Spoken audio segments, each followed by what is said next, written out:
All right, here we are on a Faithful Friday here on Good Morning Huntsville. We need to make this like one of those old school country type shows.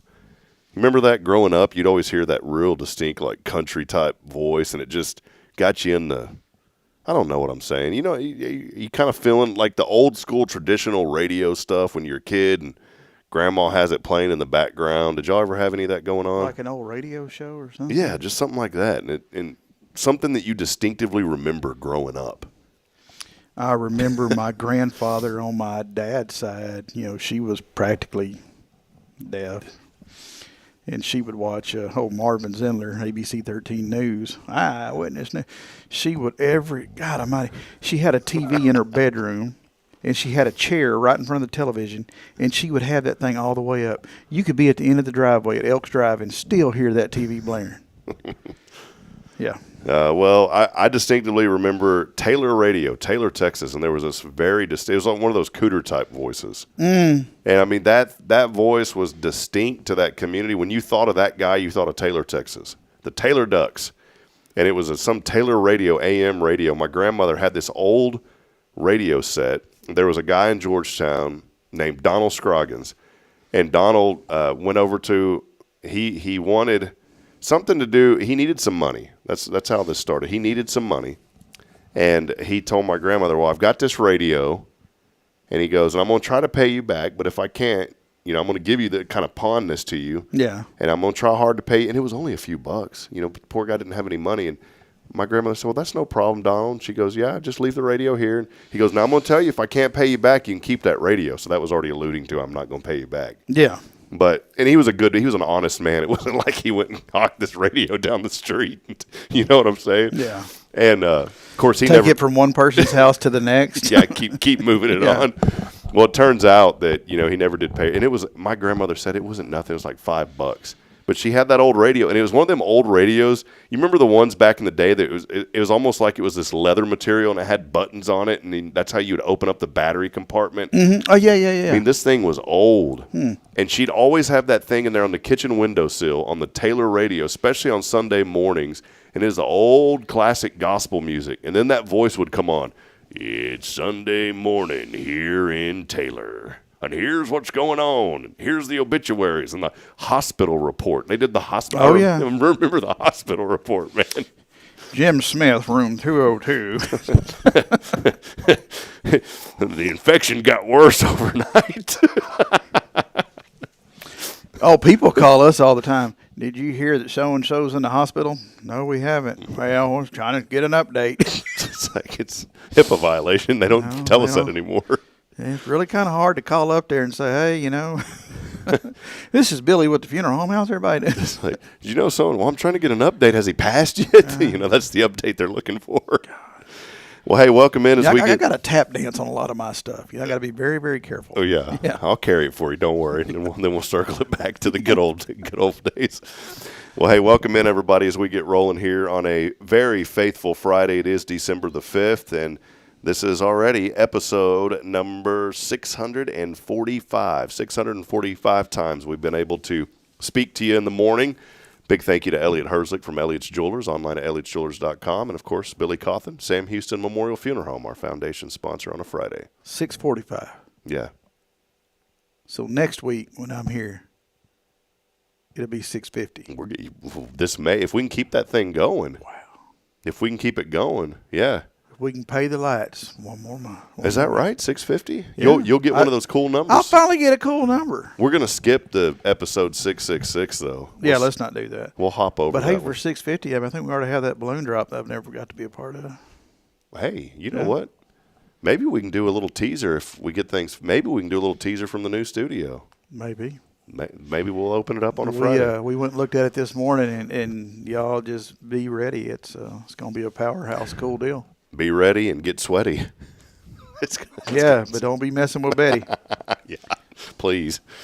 Well, hey, we are here, man. Welcome back. I know it's been a couple of weeks, Billy. We had the Reverend Rev Up the Power with Jeff Powers. He had a blast. I talked to him at church. He had a blast. Yeah, he likes. It was fun for him to come do this. We did a little AI. I sent it by your way first to get your approval, and you said go with it. And see, that's when the AI works in your favor. Mm-hmm. So we did a little picture of him. He was kind of in a racing suit on a car, and the car had sparks coming out of the back of it. I've never seen a race car with sparks coming out of it. Have you? When you watch the wrecks. Yeah, that's when it happens. So it was fun though. We had the Rev on from Christ the King Methodist. I enjoyed having him on. It was fun.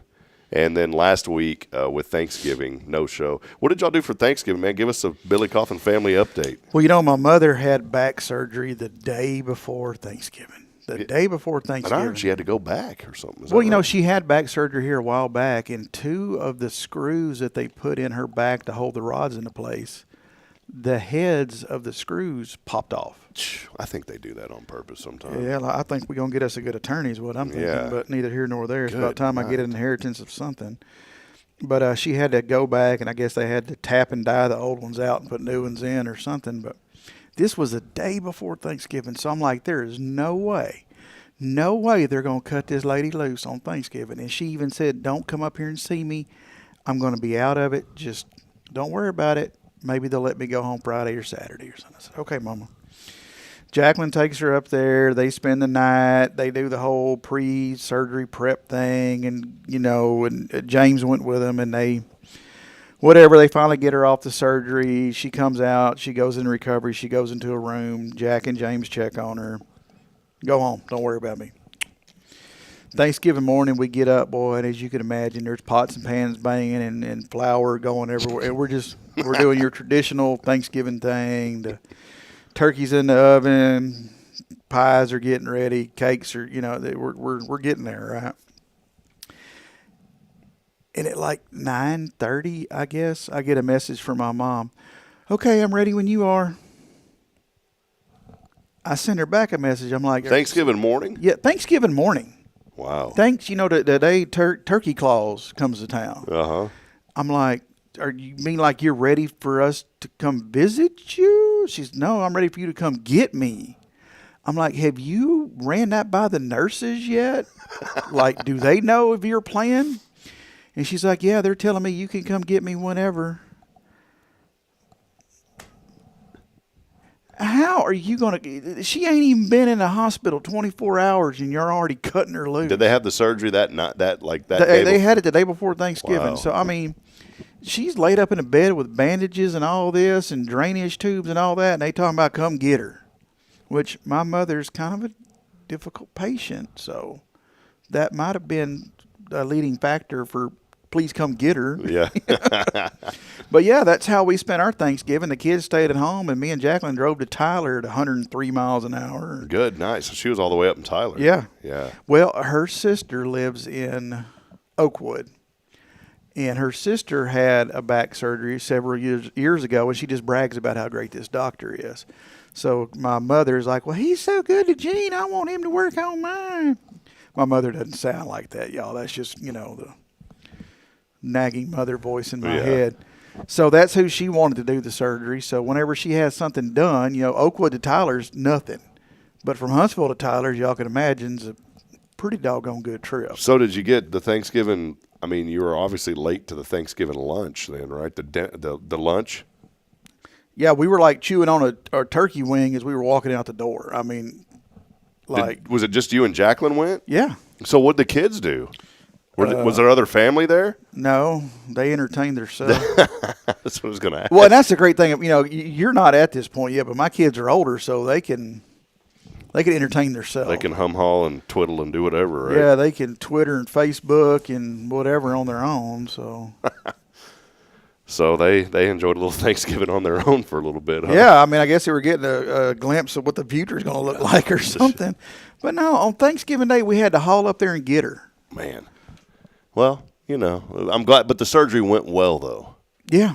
Well, that's good. That's the big part. So as long as she was okay, man. But now not so much now, but when we first got her home, it's pretty much around-the-clock nursing care for love her to death. Love my mother to death. Do anything for her. But you talk about the most difficult patient in the world. Not that she's got certain steps to do everything, and you have to follow the way she does it.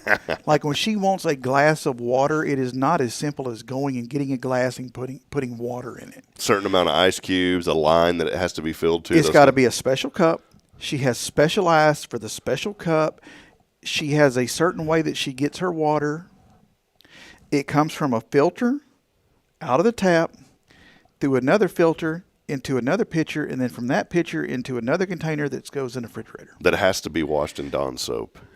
I'm not sure on that particular step, but there's like 7 steps just for her water. I love it. To go in the refrigerator. And she takes little plastic cups, not like a Solo cup, but you get what I'm saying, like the little plastic. Like the medicine type cups? No, a little bigger than that. Kind of like a punch cup, okay. like for a kid's party. Yeah. She takes those, and it's clever. Don't get me wrong, it's clever. She fills those up, and she freezes them, and then she puts them in the ice hunks in a Ziploc bag. And you're like, well, that's kind of dumb. I mean, because the first thing I did when she wanted water is I tried to put her Yeti cup. Not Yeti cup. What all the kids drinking out of now? The Stanleys. The Stanleys. The Stanley. Yeah. Her knockoff Stanley. I was trying to put it in the ice maker thing, and of course I got a pretty good tongue lashing on that because that is not the way we do that. You take that hunk of ice out, and it like perfectly fits in the Stanley. She's worked. I mean, on this. everything has a good legitimate reason. But a 2-step process turns into a 22.2% step process. So, yeah, it's just – and every time you're like, all right, Mom, I'm going to go back to – well, hey, while you're here, I was noticing outside that third fence post from the left, I don't think that staples in. God, Mama, quit. Look what Kyle just said. Said, Billy, you know this isn't behind a paywall. She can hear you. She's watching. She knows. She ain't watching. She knows. She's the one that created all this. She's laughing while you're talking about this. I'm probably getting cut out of the wheel. Crystal's going to get all the good stuff now. You know what the joy is, though? But don't get me wrong, people. I love her, and I'd do anything for her. But I'm sure my kids are thinking, oh, crap, Dad's going to be the same way. And I do. I have inherited some of that anal, it has to be this way type of stuff. And this is why I let her get away with it. I get it. I let her get away. My kids are very surprised some of the stuff that I will say to my mother, but we've been together for 45 years. Y'all got a special relationship. We got a special bond. Because after my dad died, it was just me and her for the longest. So, but I have adopted some of those anal type. It has to be exactly this way. And I don't notice it because it's my routine, and that's what works best for me. So, like, when they're trying to do something to help me, I wind up sounding just like her. What is one? Can you think of one off the top of your head? One thing that really hits you that they may get frustrated with? I know sometimes those things, it just happens as they happen. There's got to be something like with your chair, too. Like nobody sits in that chair type deal. I do have my own chair. Now, with the surgery, it's like a love seat thing with an armrest in the middle and it reclines. And I've always said when you're sitting in the chair looking at our little micro television, I've always sat on the left. Kind of like we were in a truck or something. One of those TVs with the knobs on it and 2 antennas. Are you jealous? I tell you, when they went from analog to digital, it messed up my reception. I had to start sitting on the right, which, the whole time that me and Jacqueline's been married, which is coming up on 20 years, that's always been her side. Mm-hmm. When we were at our first little house and we just had a couch and that, but I'm very anal, like when the kids I have a TV tray and it has to be set up just right. It has to be this far away. Historically, my drink has always been on the left because I'm severely left-handed, but after this, it has to be on the right. This has to be turned this way. The meat portion has to be facing. I don't know. And that's just crap I got from her, I guess. So wait a minute. You're left-handed. Extremely left-handed. We probably talked because I'm left-handed. Yeah. And I didn't even think about the left shoulder. Mm-hmm. I mean, man, what is that? That's got to be weird. I've had to relearn to brush my teeth. Because you're like, no, man. Oh, that's weird. Yeah. I couldn't do it. No, and combing my hair. Because I can't get my head down here to my little arm to do it. Sleeping has been a challenge because I'm a tummy sleeper. Shoes are probably like boots. I wear boots. I don't have to worry about. And my tennis shoes. I'm an old man, y'all. So my tennis shoes are at the laces are at the proper. Where I just. And then I go. You're ready to roll. Bill Doggett would like that, by the way. It's funny you would say that because when I wear tennis shoes to work, I refer to myself as dressing Bill Doggett style. See, Bill? And Bill's watching us this morning. You have started a church. Look, this is from Bill right here. I got a ribbon cutting to go to today. Right after the surgery, I was showing up to work in like jogging pants, because they had the elastic. And I could... If I had to go to the bathroom or something, I could pull them back up like a little kid, And I would show up with that and my tinny runners on and I got to be honest with y'all.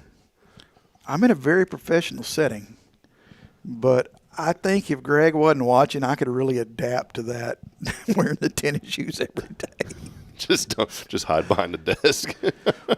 Well, there for a while, I was trying matter of fact, he bought them for me. The CAUTHENs, they look like dress shoes, but they have like tennis shoe bottoms. Those are nice. Yeah. But then I got addicted to them, and I was buying them all the time. And it's like when I got to, you say that, but You found a frugal way to buy them? Yeah. I hate to say I was buying them used. Well, you buy the Molehans. Yeah. No, there's and we're just rambling on, y'all, but we don't have a guest, so it's fine. Right. You're paying to listen to me anyhow. Yeah. There's a place called Poshmark where people sell clothing. Okay. And I was going on Poshmark and I was finding legit, honest to God, CAUTHEN shoes I got some of them that were new in the box, some of them new without boxed or whatever. Like they were still banded together, had the paper in them and everything. Yeah, and I was getting them for a quarter of the price of what they were new. Dang. So I'm sure if Jacqueline's watching, she'll probably jump on here and tell you I had like 100 pair of them. That, I never thought because about, they're like a $200 shoe, Yeah. and I was getting them for like 20 or 40 bucks. yeah. Because you could Can't go do in and that. bid on the stuff. Like you could offer the person something, and they get to counter offer. Well, I never thought about, like clothes, I don't mind, like a pants, a shirt, dress shirt or whatever. But I never thought about shoes. Like, am I going to buy a pair of shoes that maybe somebody else has owned or has worn a couple of times? That all went out the window when I realized I ain't got no money anymore. Yeah.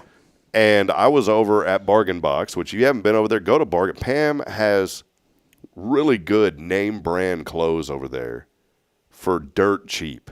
It's consignment type stuff. People bring in their clothes. Yeah. I was in there the other day. You ever had those days where you just want to go say hi to a few people and you don't know why? You just haven't seen them in a while and you just said it's going to be a good thing just to go say hi to a few people. All the time. So that was me.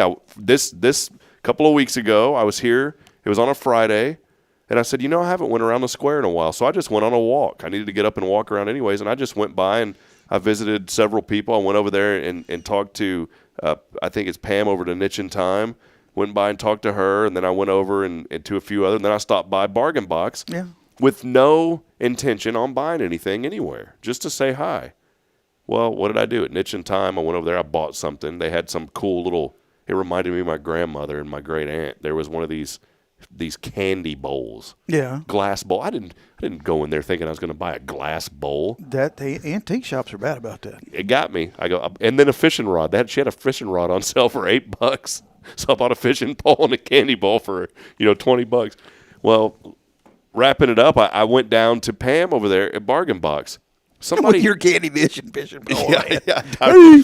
Well, I walked in and I said hi to her, and then I noticed some Sperry's, those real comfortable. Yeah. And those things look brand new. No, there's a couple of cat hairs in there I saw, but other than that, And I said to somebody, are you about to sell these? She goes, yeah, I just got them in right before you walked in. She goes, I'm tagging them in right now. And if I would have wore Wranglers, I haven't worn Wranglers in a long time. I kind of got away from wearing jeans because they got just kind of restrictive on me, as I've gotten a little bit heavier. As you start wearing slacks every day and you try to put a pair of jeans on, you realize just how heavy those doggone things are. That's why I wear these all the time now. Well, guess what, Billy? Not only did this guy have a 10.5 shoe, which is what I wear, I'll be doggone if he didn't drop off those pants. 38, 32. I said, this guy must have been my doppelganger. Had no idea who he was. And I saw those shoes, though, and I said, how much, Pam? She goes, $20. I said, are you sure?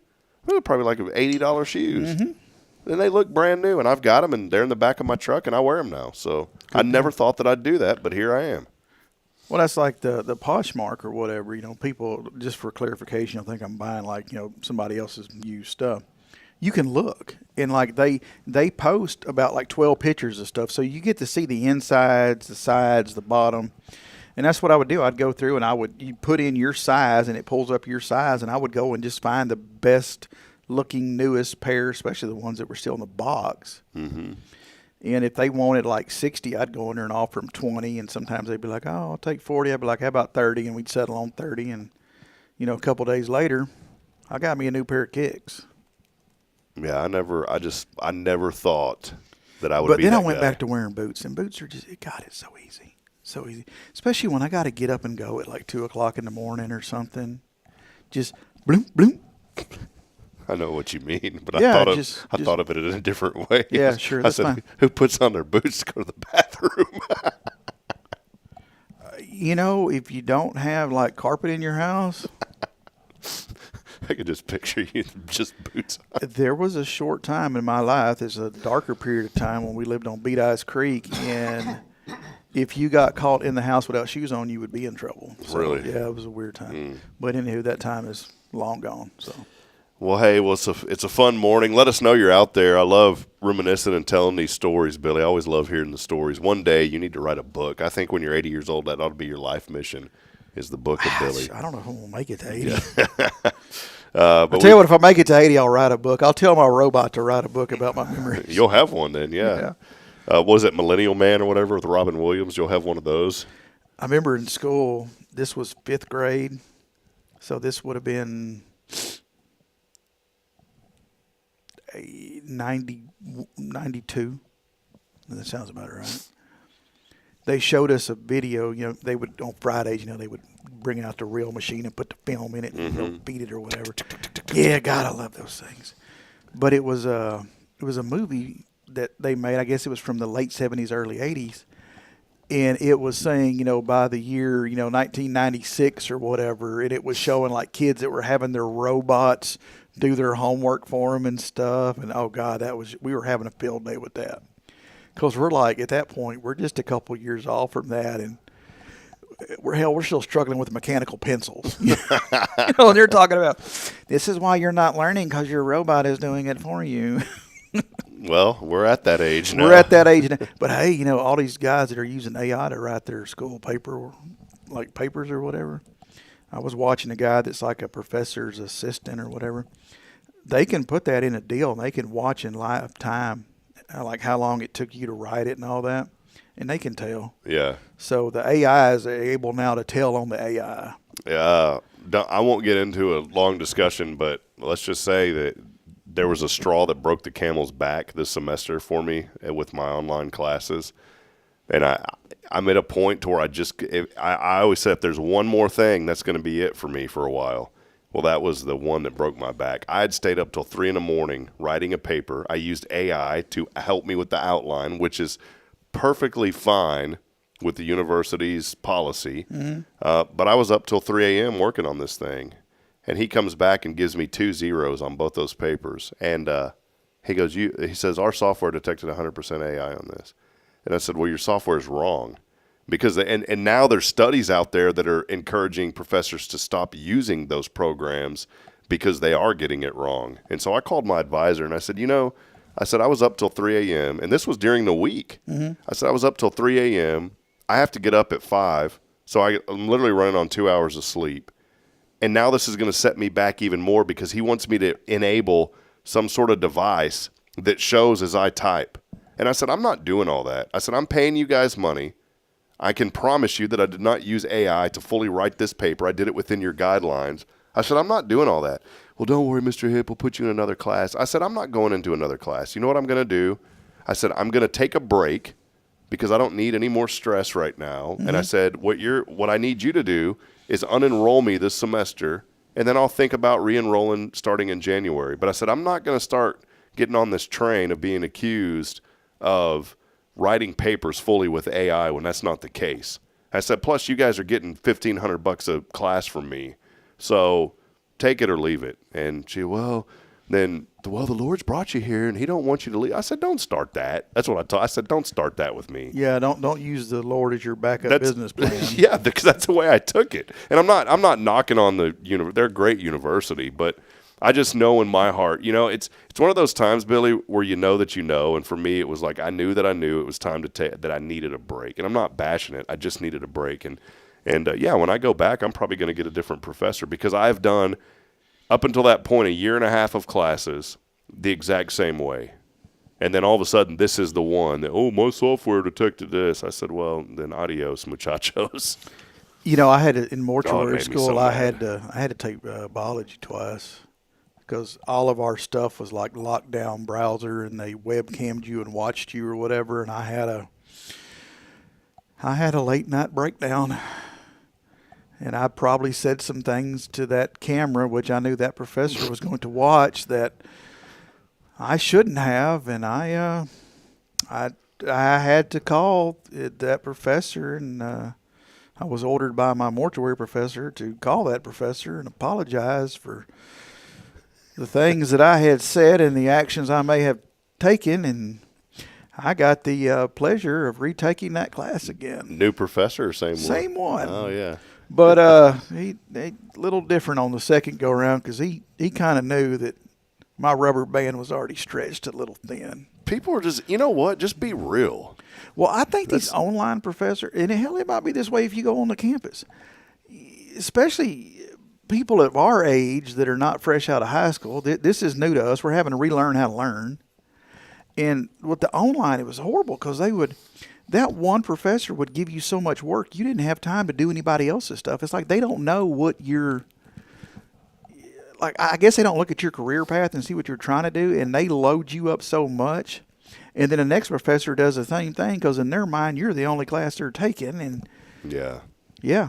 So, you know, I have a really bad time with, and we'll take a break after this, but yeah, I need more coffee. I really do have a bad time with self-control in the sense of when everything's piling on, sometimes I just can't stop what I'm saying. And I can't, and I know, you ever been in that moment to where you know, like, man, I shouldn't be saying this or talking about this, but I can't stop. And you know that you need to stop. And it was kind of that way yesterday when I was dropping the kids off to school. You know, I was frustrated and because we were late and there's a teacher there that's really sweet and she does a great job. And I just started talking to her and I was like, I don't know, you know, and it wasn't anything bad, but I knew I shouldn't have been talking like that because and it wasn't like I was saying bad words or anything like that. I was just talking about personal things going on in my life. And, you know, there's other parents in there dropping their, and I shouldn't have done that. And, but at the same token, I can't fake who I am, but I also need to work on that stuff. You know what I'm saying? And so, you know, that's why it's so important to have somebody in your inner. So I've called you before when I've had stuff going on, you know, and I've got a few people that are close in my circle and we need to open a rage room. Have you seen those? Yeah. Man? It's like junk everywhere. Come break plates and smash stuff with a hammer. Does it really do anything? Do those really actually do anything? I don't know. If you write me a check, I don't care what you do. Well, all right. We got a coffee refill coming up. Yeah, we got to do that. We'll take a break. While we're in that break, let us know what you're thankful for. And also, by the way, tonight kicks off Journey Through Bethlehem, and that'll be happening tonight and tomorrow. Remember, tomorrow, too, the Christmas Fair. We'll be down there with Spirit Radio all day long, and then we will be in the parade. We're decorating golf carts for the parade tomorrow. It's going to be quite fun. So we'll be down at the parade tomorrow night. Me and Greg's going to ride ahead of everybody and wave and get y'all started. Do y'all got that cool convertible? Y'all cruising? No, that's having some transmission problems. Oh, man. Thank God. Well, we are going to give away tickets to Journey Through Bethlehem one final time today, and all you have to do is text in the keyword Christmas to 936-339-0139. I've got a few tickets. Again, Christmas is the keyword, and I'll even throw in a free T-shirt coupon as well. So Christmas is the keyword to 936-339-0139. We'll step aside. We'll take a break as we continue on. Maybe a little teaser of something coming up down the road here on the show that we'll talk about. Billy, if that's cool, on the next break. I'm not taking my clothes off for you. Well, there we go. Never mind. We'll be back in a moment. Stay with us. It's your show. It's Good Morning Huntsville, as always, brought to you by our friends at Sam Houston Memorial Funeral Home. They've been serving your family, their family, serving yours since 2002. We'll be right back.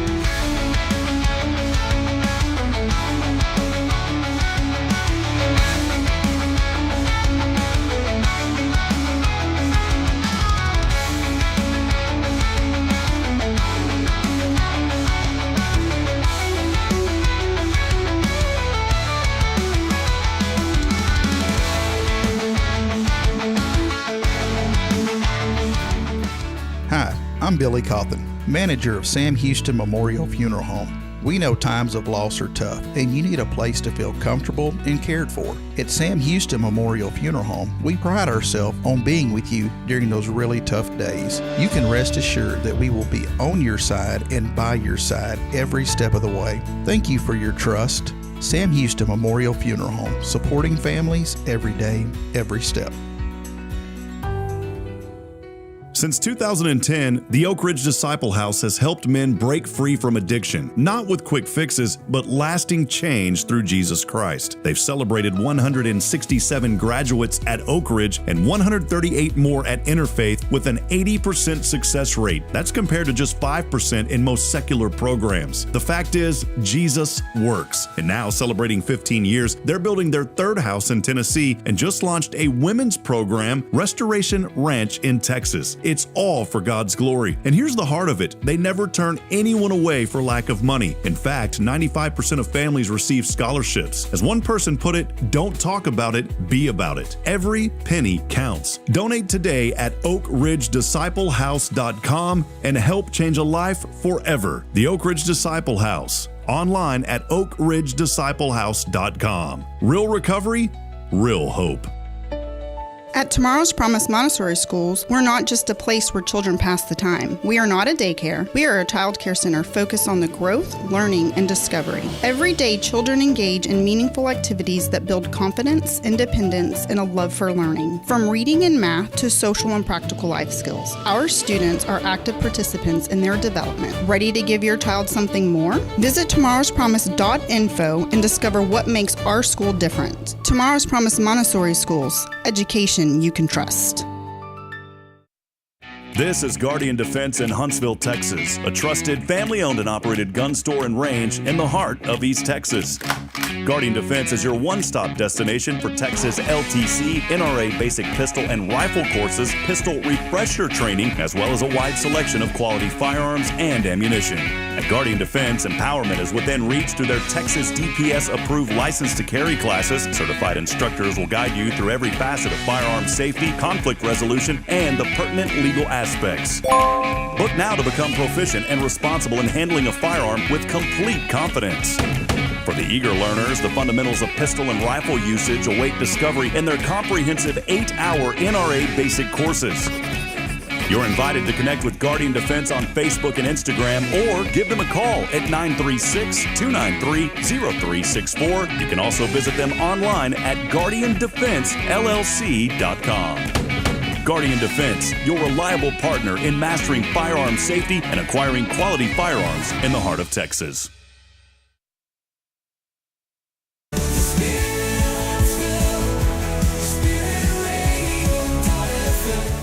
This is KHSP-LP, Huntsville, Texas, the spirit of Huntsville. This is Billy CAUTHEN of Sam Houston Memorial Funeral Home, and you're listening to Spirit Radio, the spirit of Huntsville. Spirit Radio.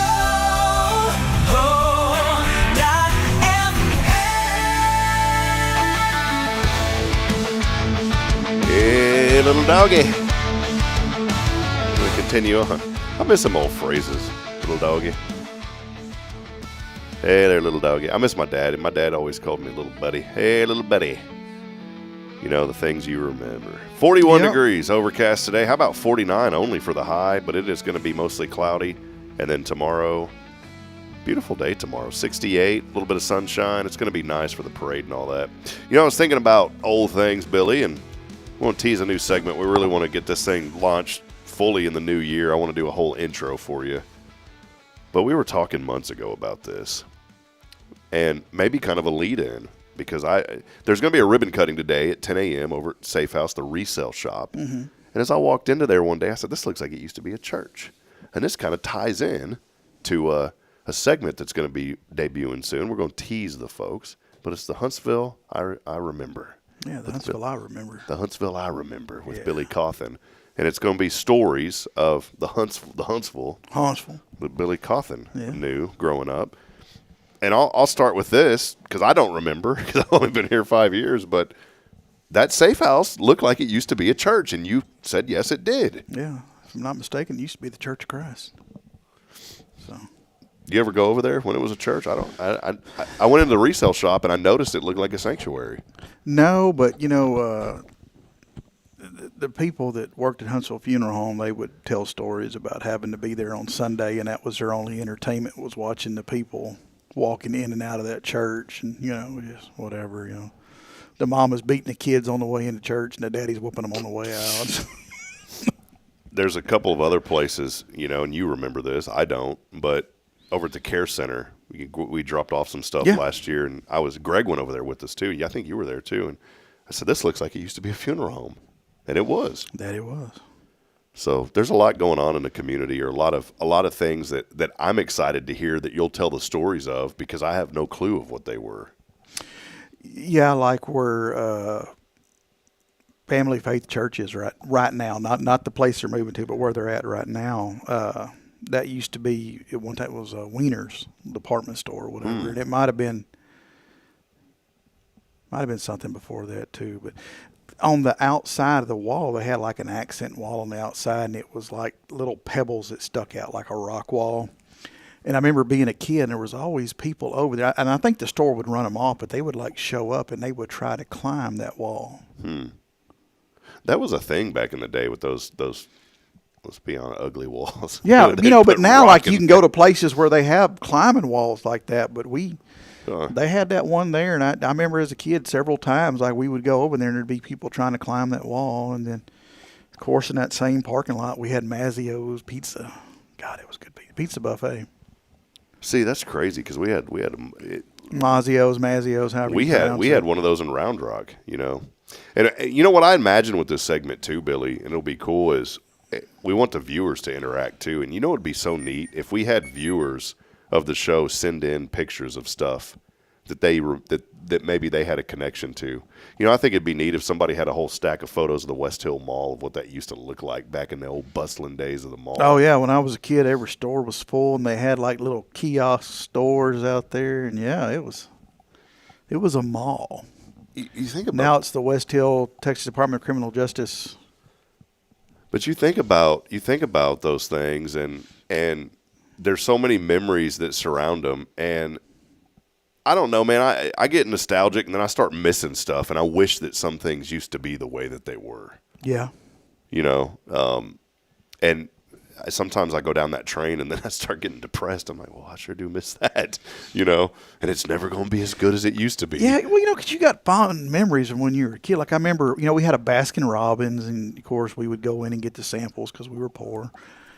And then, for a period of time, we had a TCBY, the country's best yogurt or whatever. Yeah. I never knew that's what that stood for. That's what it stood for. But, man, you'd get so excited when you get that waffle cone. Oh, man, that was something else. But when they would put the yogurt in the cone, they would how best to describe this? And some of y'all will know what I'm talking about. They do the swirl.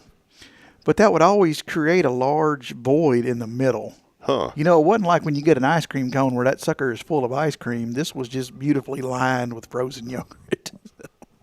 I'm starting to think it's like a bag of chips where they think that you think it's full and you open it up and you're like, well, darn, I paid $3 for 4 chips. It's like that turkey on the Lampoon's Christmas, and they cut it up. That sure is a beautiful bird, Clark. Yeah. He's eating it, and there's like cat hair and stuff. The sad part, I have a cousin Eddie, and his name is Eddie. And is he like this guy? Something's full. He is. Oh man. Yeah. Well, no, we want to do this and really roll it out sometime in the new year. There's a lot that we're working on with the new studio, and it's going to be a fun segment, and people connect with that. I'm like I don't want to say I'm a history guy, but I do like communities and going back and looking in the past in a community of what that community used to be like and what it is now. And, I can only imagine Huntsville as you drive down 45, what that used to be like before all of that shopping center. What do they call that? Raven Shopping Center, whatever that is over there. I forget. It was just a forest. And see, that's crazy to think about. You would just drive through town and you would see hardly nothing, right? And then now, there were trails through there, and like people would ride their dirt bikes and stuff. Or right behind the mall, there was a big, just stupid big dirt hill. And if you had a 4-wheel drive little truck or something, you would go over, and that was entertainment. Was climbing that dirt hill in your 4-wheel drive, and then of course having to come down the other side and not getting caught by HPD. Yeah. Because it's like they knew you were over there, and they were going to let you get about just as deep into it as you could, and then hello, Well, it's neat. It's neat to think about all these. My sister just put, she said 45 used to never be there, and the highway. Yeah, it was 75. The Highway Act, back in the day, I think it was Eisenhower that put all that into effect, and then that's why the interstate, the national interstate system, I think that was President Eisenhower that wanted to do that. And you look back in the 60s at all that construction when all these highways started coming in, and I-35 for us, 45 for you guys here. And now there's talks, I don't know if you've heard about another highway that they want to develop. Not 14, but there's another one now up in the Crockett area that they want that thing to go. It's supposed to shave time, if you're going up to the Panhandle, but like an hour and a half if you're driving. I just saw that on TxDOT.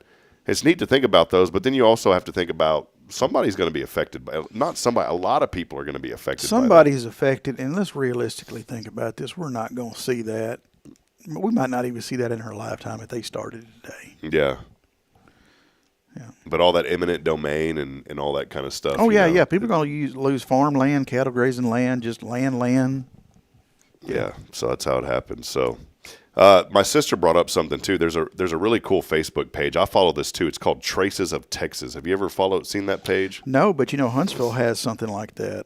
I can't remember the name of it now, but they go on and post, like, old photos of Huntsville all the time. That's cool. So, but yeah, that's coming. We'll roll that out. We're gonna have an official intro, and maybe even Billy, like as a grandpa, gather around here, you little fellas. Sit down, shut up. That's gonna be how it is with the. Oh, I doubt it. I'm planning on getting my kids back by spoiling the crap out of theirs. Oh. Well, hey, I know we just wrapped up Thanksgiving. I'll shift gears. I did mention a couple of events that are happening here in our community. Ribbon cutting at 10 a.m. I'll be at that for the Safe House Resale Shop. Journey Through Bethlehem is getting going tonight and tomorrow. But also the Christmas fair. And I wanted to bring this up because I don't know where I've been the last 4 or 5 years, but I just did not realize that we had a Christmas fair before the parade downtown. That is taking place, and the booths are all sold. So we'll be at the intersection of Sam Houston and 13th tomorrow morning early, and then right after that is the parade. Did you know about this fair? I mean, do y'all go down there and do anything with that? I had no idea that they do this. Mm-hmm. And I hate to say that, I've lived here my whole life, but no, I didn't. I don't know if that's a newer thing or what, but Amanda Shalacy with Huntsville Main Street's been doing a lot. I work so much that I'm either at work or if I'm at home, I will do anything under the sun to have to keep from driving across what we call the Highway 30 bridge. I will stay on my side of the bridge. Yeah. Which when I was a kid was a 2-lane bridge. So, no, we'll be down there at that and then the Christmas parade. And will y'all be in that this year? Yeah, we're the Grand Marshal. Oh, nice. Yeah. So we're going to be up front waving and maybe throwing out a little bit of candy. I'm kind of I'm excited to be in it this year, but I'm also kind of bummed for my kids. Yeah, because you don't get to watch it that way. Yeah. And I'm kind of bummed for my kid. My children have as much fun. I'll have fun as a parent because now I don't have to worry about them fighting over candy when we get home.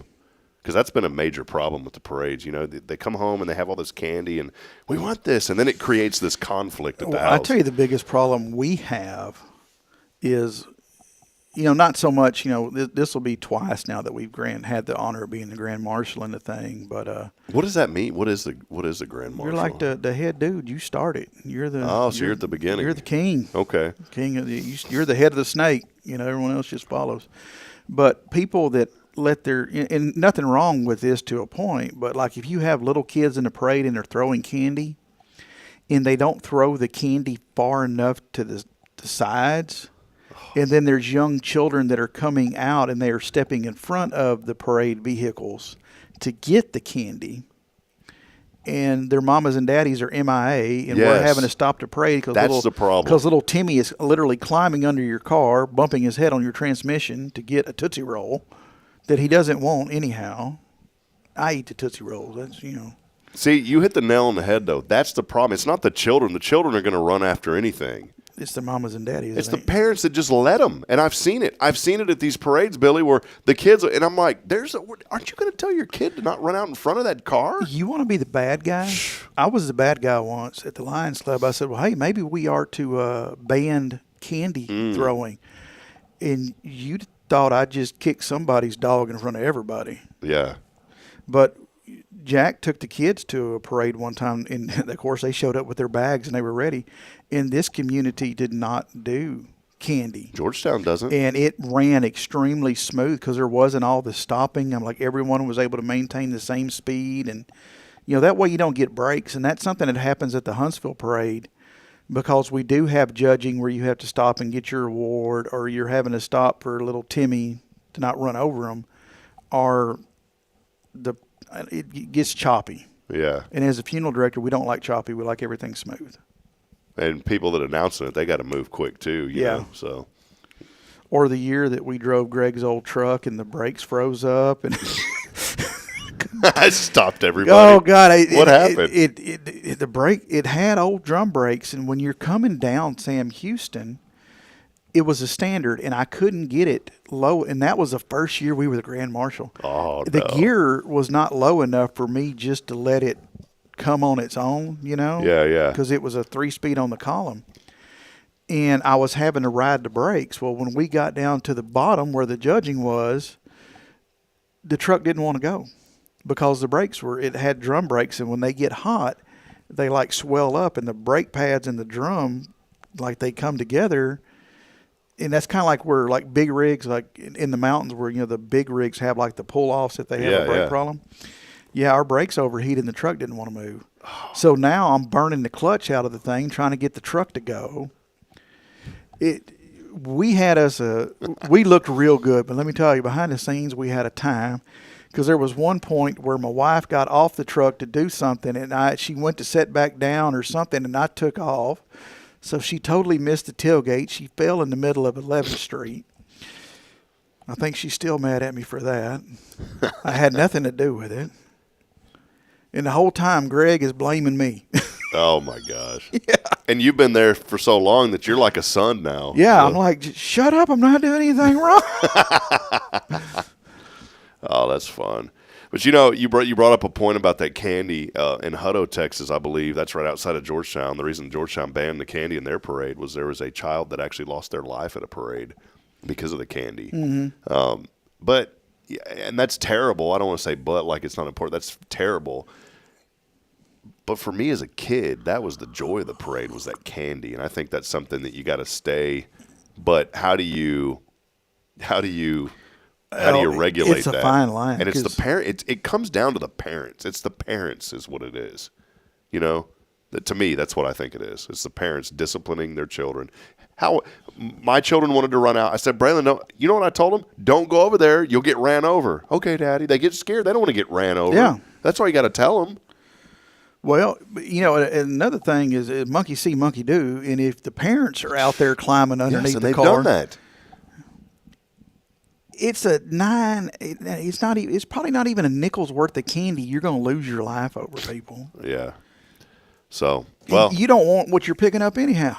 Yeah. So, but what you have is you have the little kids on the float that can't throw it, or you have the older children that can throw it. And now they're pelting people with like jawbreakers, you know? Yeah, I got hit in the head with them. Yeah. The city council will always come through. I love when they're always on that old fire truck, and they'll just throw it out. And I mean, and they're up high. Yeah. And so they already have like a mechanical advantage. Yeah. So Mayor, if you're watching, please keep throwing the candy. But boy, I got peppered with it like a couple last Christmas. I got peppered pretty bad with that stuff. I mean, you don't get as upset if you get hit with like a Twix bar. Or if you get, that's not that bad. But if you get hit with one of those little dum pops, not only do they hurt, but you got a penny candy. Yeah. Well, that's a lot for a going lifetime on. of trauma. Yeah. Well, there's a lot going on. So come downtown. It's going to be beautiful weather, by the way. So, and I'm so thankful for that because we needed some good weather. Something else I want to mention. We'll take a break here in a minute, and then we'll wrap it up, Billy. But something else that I wanted to mention too. Congratulations to Alpha Omega, the Lions. Won the TAPS D2 TAPS Division II state championship, and not only did they win it, they set records. That ended up being good night. Did you see the score? I tell you, it's because me and James have been over there walking on their track early in the morning. Y'all blessed it. Bringing them good luck. Look at this. Tyler Fordyce was there. Tyler calls the games for us on SHN. And unfortunately, did not get to call the state. You know, you're with the team all year, and then you're told you can't do the state championship. And that wasn't. It's the TAPS. Yeah, that's just kind of that's kind of a kick in the teeth to y'all. You know. But they ended up winning this thing 101-56. And that's 7-man or whatever. 6-man, yeah. 6-man. God, their scores are just stupid high.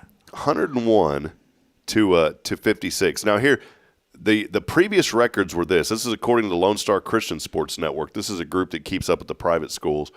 The last time something like this happened, the most points combined by both teams was 156 back in 2023. Well, that's been beat now. Alpha Omega has set the record 157 by now, 1 right? point, 157. And then the most points for the winning team, this goes back to 2017 when Seguin Lifegate Christian defeated Granbury North Central 90 to 40. So now Alpha Omega has really set the bar for the highest winning points, 101 points. Can you believe that? We should have a parade and not allow candy. Yeah. All right, well, let's take a quick break. We'll wrap it up when we come back. Wanted to touch base with Billy on some things at Sam Houston Memorial Funeral Home, some things you need to do to get ready for the end of the year, and pre-planning is always something that we talk about. We'll highlight that, and we'll wrap it up when we come back. Do us a favor. Let us know you're out there. A lot of folks were conversing this morning, and we are here to uplift and support this community. We couldn't do it without Sam Houston Memorial Funeral Home. They're online at SHMFH.com. We'll be right back after this. Stay with us.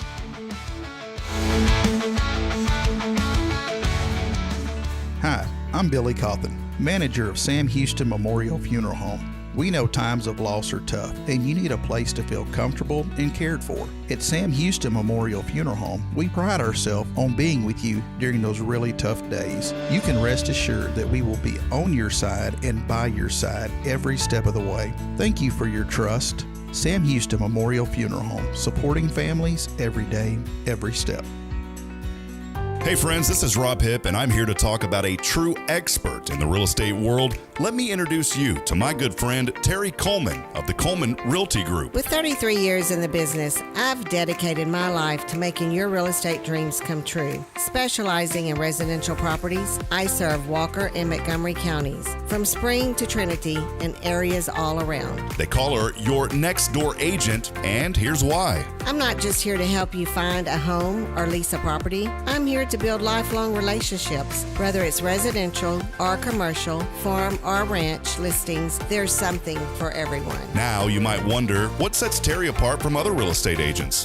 Well, it's simple. She goes above and beyond for her clients, like the time she surprised a family from California with a fully decorated Christmas tree and gifts when they returned from closing. You shouldn't have to compromise on the joys of home during life-changing moments. So, if you're ready to make your real estate dreams come true, here's what you need to do. Visit my website at myrealtorterry.com and let's make those dreams a reality. That's Terry Coleman, your expert in all things real estate.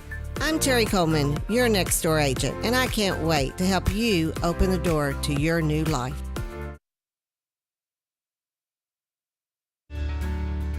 Hi, I'm Billy CAUTHEN, manager of Sam Houston Memorial Funeral Home. We know times of loss are tough, and you need a place to feel comfortable and cared for. At Sam Houston Memorial Funeral Home, we pride ourselves on being with you during those really tough days. You can rest assured that we will be on your side and by your side every step of the way. Thank you for your trust. Sam Houston Memorial Funeral Home, supporting families every day, every step.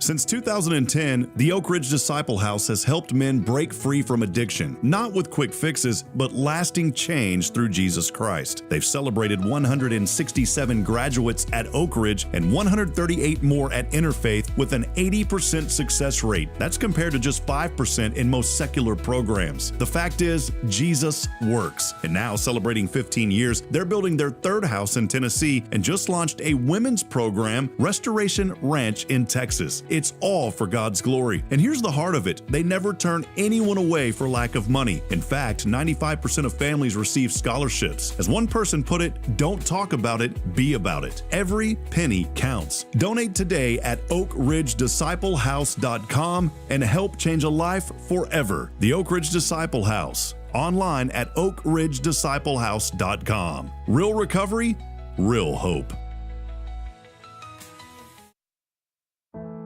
The Oak Ridge Disciple House is a faith-based 501c3 nonprofit Christian character building ministry helping men 18 and older who are suffering from drug and alcohol addictions. If you or someone you know needs help, there is light at the end of the tunnel, and that light can be found through the Oak Ridge Disciple House. For more information, visit oakridgedisciplehouse.com.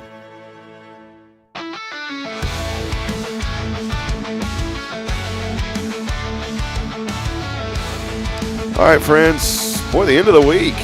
Yeah, we made it. We made it, brother. If you're listening to this, you have made it to the end of the work. Well, some people's end of the work week.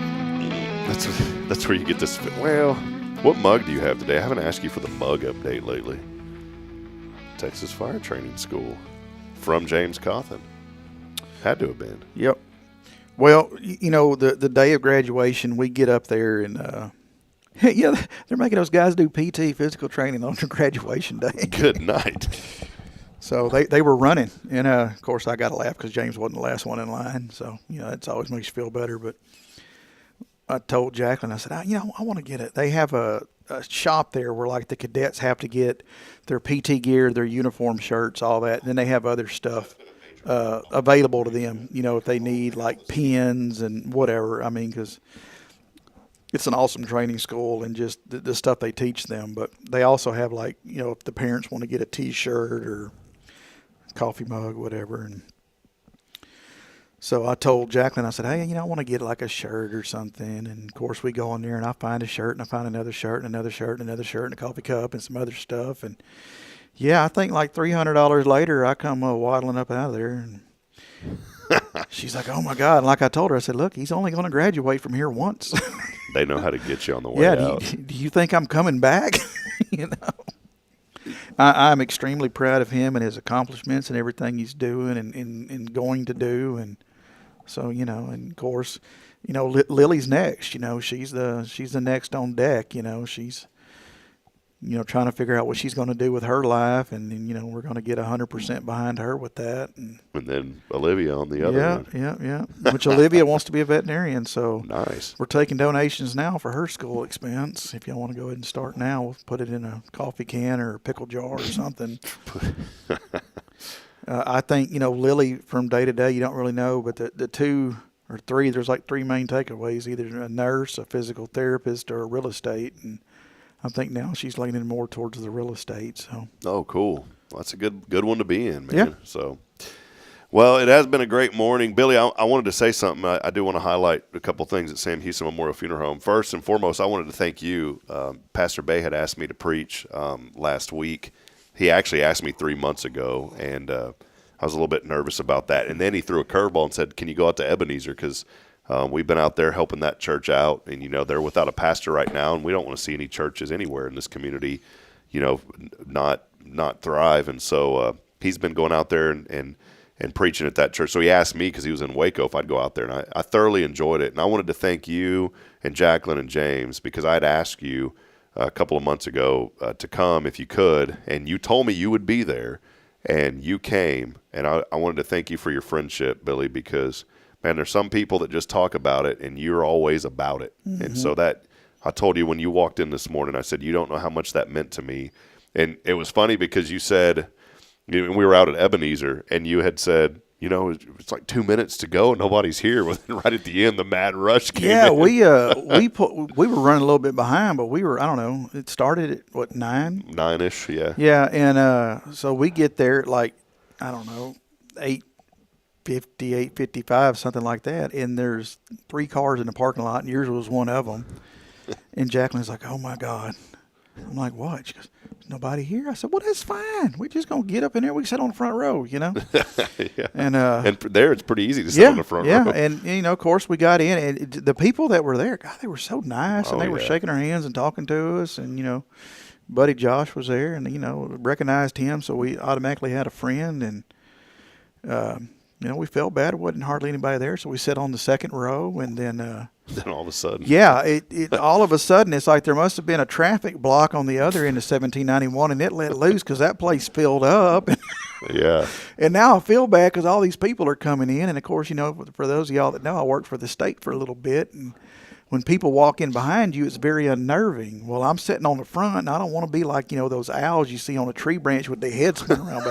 So I don't know who's coming into this place. I'm just hoping and praying that they's all good people, and I don't have to, you know, whatever. We actually had a good time. Yeah, well, thank y'all. We got to sing some old hymns, and I'm telling you, that's what's important, and Jason had said this, and I know y'all's pastor would agree with this too over at Christ the King. It don't matter if the church has 2 people or 2,000 people.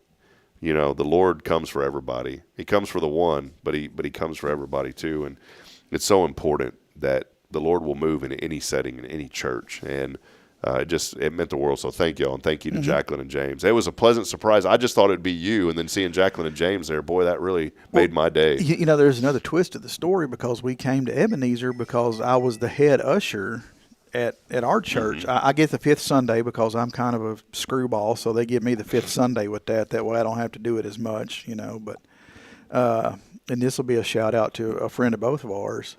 So we left your service and we flew out to our place so we'd be on time, and it comes time to do the the offering or whatever, and I get up, and my good buddy, and your good buddy Brian Mathis, he's back there with the plates and already has everyone lined out ready to go.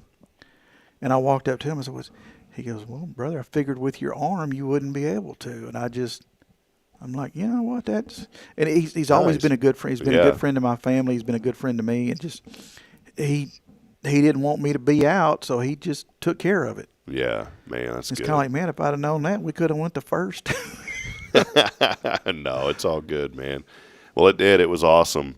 Well, and that's, I'm going to tie this into the funeral home now, because the same friend that Billy's been to me when I've needed him most for big life events. You guys were at my wedding. That's a big life event. I was thinking about that. You've been at all. We danced at your wedding. You've been through some of my biggest life moments. My wedding, and being here, starting this show, and being a friend when we came to Huntsville, and then when my dad passed, you were the first guy. And I want to tell you, that same type of friendship that Billy has for me is the same feeling that you're going to get when that unfortunate time comes for your family, to when you've got to find somebody to help put your loved one to rest. And that's what Sam Houston Memorial Funeral Home is going to do. That's what Billy's going to do. That's what everyone over there is going to do. Jason's been over there. Y'all just really do. You don't just talk the talk, but you walk the walk. We love the people that come through that door, and we don't play the whole "I know who you know" game. Because that's a big practice in our industry, is to say, oh, hey, you're so and so, so you're related to, play that game, and we just don't do that. We don't. We're not trying to earn your trust that way. We're trying to earn your trust through actions. So, just if you don't know anybody up there, just come in, spend some time with us, have a cup of coffee, hang out. It might be awkward at first, but you'll realize that we are just, I don't know, just good people, it feels like, and I don't say this in a negative way, it feels like a living room. I mean, it's professional, but when you first walk in, you feel like you're in somebody's house. We're not trying to sell you nothing. Just, if we can help you with something, especially at the worst time of your life, we're all over it, man. We're like a duck on a June bug. But if not, then we're just going to treat you like a friend, Yeah. So I've been in there countless times, and, I've had the privilege of taking care of 3 families over there. You guys have been generous and allowed and asked me. Jason said, hey, can you come in and help this family? And a lot of times when those families reach out to the funeral home looking for a minister, it's because they're not part of a church, or maybe they just moved to the area. Most of them just moved into the area. And I've had a chance to meet with these families, and every family has told me, they said these folks have been so good to us. And that's what it's all about. It is going to be, it could be the worst time you've ever had in your life, or you can turn what could be the worst time into maybe a joyful time. And I know that's hard to say, but part of that joy is celebrating a life, and that's what y'all help people celebrate, the life of a loved one. Kind of the unspoken rule, but it's not unspoken around our place. We all know it. I mean, we don't preach on it or anything, but it's, do unto others as you'd have done to you. Yeah. And I guess that's kind of our takeaway from everything. We think about if that was our mother, how would we want to be treated? Would we want someone trying to show us all this fancy stuff we could sell them, or do we want simply someone to say, hey, I understand where you're at and what you're going through, and what would you like to see or to have? Yeah. What do you think would best honor your mother? And that's just what it is. I mean, it's not forcing anybody to do anything. It's just simply, what can I have all this stuff available. What can I do to help you? Yep. If you need it, we got it. If you don't want it, who cares? Don't worry about it. Yeah. Yeah. Well, that's it. And part of the process is getting pre-planning done. We talk about it all the time on the show, but go by there, get that pre-planning done. You can do it online, by the way. Just go to SHMFH.com, SHMFH.com, and there's a link there for pre-planning. You can print it out, take it in. They'll keep it on record. It's going to help your family when that time comes. And just do it, and let's support local. Let's support an organization that cares truly about family, that is a friend to this community, and that has given so much back to this community. Let's give back to them when that time comes at Sam Houston Memorial Funeral Home. You know what tickles me? I was just thinking about this. Well, I thought so because you were kind of laughing there. Yeah, well, you know, like people all the time, they're so quick to tell you, I'm a donor. You know, they'll even show their driver's license where it says they're a donor or whatever. And they get so excited about that. And they tell everyone, oh, I'm a donor, I'm a donor, I'm a donor. But they don't ever tell anybody, like, if they have funeral plans or who their arrangements with or anything like that. They're so proud that they've done that good thing, but they never do another good thing. You know, they're willing, that they want their stuff to go help somebody else. That's a good point. But they're not willing to help their own family by making the prearrangement. It doesn't cost a dime. Matter of fact, if you do it, I'll give you a dime. You know? What are we talking about here? the little silver one. I work at the funeral home. I don't have enough money for all that mess.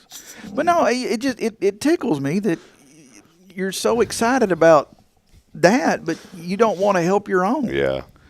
So come see us. Fill it out online. I don't care how you get it to us. And I think a lot of people just don't. Write it on a McDonald's napkin and just stick it under the door. Boy, don't get me started on that. I think here's two last thoughts from me. One, I think a lot of people don't realize that they can do this, and that's what we want to educate people, is to help them to realize, get the pre-planning done. The second thing is, you mentioned about McDonald's. Good night, the Grinch has made that place unbelievably busy. I go to McDonald's all the time. You know, we waited for 35 minutes to get the new Grinch meals. I have written off McDonald's 110%. Boy, they have the new Grinch meals, and my wife had saw a commercial and told the children about it, and so we told the kid. And here's the kicker: I didn't realize that they weren't kids meals; they're adult meals. It's a Grinch box, and it comes with this dill pickle salt, and it comes with the bag, and you pour your fries and you shake it. It was actually pretty good. And it comes with socks, adult socks, Grinch socks. The socks are pretty cool. And so we go through there, and everybody and their dog is trying to get the Grinch stuff last night. I went to the one over here on 30, what is 11th Street, was all out. But the one on Sam Houston had all of it. And, brother, I pull up there, and you know that stoplight? I had to go around and go through that entrance and wait because there were cars trying to turn in off of Sam Houston to get into that McDonald's. And it was all because of the Grinch stuff. You know what else is back? The McRib. I know, I've had it about 6 times already, buddy. So our resident patient there, wanted James to pick her up 2 McRib sandwiches. Wait a minute. Resident patient? My mother. Oh, okay. And she offered to buy McRibs for everybody. But now what's funny is Olivia. Olivia has never, and Lily either. Neither one of the girls have ever heard of the McRib. So Olivia was mispronouncing it. And I was trying to explain to Lily what it saying? McRiblet. And I was trying to explain to Lily what it was. And we were at City Hall last night having James's birthday dinner or whatever. And I said, honey, just Google it. You know? And she's like, ooh, that's what it looks like? I'm like, it's ground up pork and it's just pressed into where it looks like it has ribs in it. That's it. And back in the day, it used to be really good. But now, I don't know. I'm off of McDonald's. I'm done. Well, I'm proud of you. I'm done. What does the McRib? Here's what does it. It's that barbecue sauce. It's that pickle, and it's especially that onion they put on it. That's what makes it what it is. Mm-hmm. That's all. But now it seems like the bun thing they put it on is harder than it used to be. Please don't. That's the only thing. I had that one last night. It had to have been old bread that had been sitting in there forever. The girls the other night, they got a cheeseburger from there, and I kid you not, and y'all could text Jacqueline and ask her, the bottom bun for that little cheeseburger, ding, you could have drove nails with that thing. And it wasn't like it was over toasted. It's like that's one they found under a deep fryer or something. You know, that thing had to have been there since they opened the store. Yeah. Oh, man. Well, Billy, I'm proud of you, and I'm glad this is getting better. When does this officially get to be off permanently? I started physical therapy Monday, and I go back today. So, what is it? What is the fit? They get a ball. Well, and you move it you know around? what they did to me the other day is, of course, she at first she thought I didn't have the sling on, and she was getting ready to rip me a new one, and then she saw that I did have the sling on, and then she asked me if I've been moving it. And of course, I'm like, yeah, and that apparently I'm not supposed to move it. I mean, who knew, right? Mm-hmm. And then they made me lay on. It was like this big bed thing, but it was like a vinyl material. And they had like a protractor looking deal, and they were measuring how much they could move it before it caused me any discomfort. Huh. And this woman is like totally nice lady, and we finally realized that we kind of knew each other. Our parents really knew each other. But anyway, I lost my train of thought there. But they were shocked that I don't have any pain. And she's like, what about after the surgery? I'm like, no. I'm done The with most physical painful therapy. thing was the pain block where they shot me in the neck, and I still don't think I've recovered from that. But, yeah, in like my range of motion or whatever. So shout out to Dr. Spa, you know. Either he did a really good job or he didn't hook nothing back up. that One of his the two. name? Spa.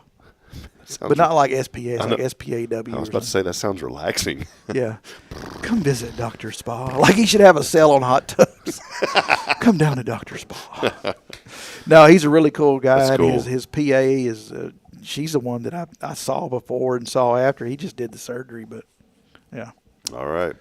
Well, Billy, it's been a fun morning, brother. Excited about all the things that's happening in our community, and really excited about all that y'all are doing at Sam Houston Memorial Funeral Home. Thank you. It's been fun this morning, man. Yeah, it's kind of nice just to hang out and BS sometime. Yeah, need that.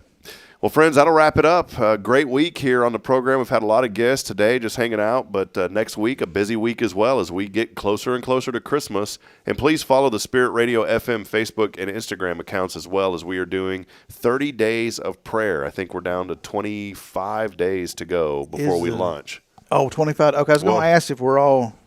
26 days, because 31st. Yeah, 26 days of prayer remaining. So, and that's when we flip the switch on January the 1st. You should have had that thing set up like Times Square. There would be a ball that we could drop. Oh, that'd be cool. We still got time. Yeah. Climb up there and do that. Be cool on the tower. You had to have it come down. All right. Well, hey. Be our luck, one of the guards over there would shoot it. Yeah, I think it's some drone or something coming in. Well, we'll see you back at it Monday at 7:30. Remember, too, Safe House having their grand opening of the new resale shop. That will take place at 10 a.m. I'll be over there here in about an hour or so.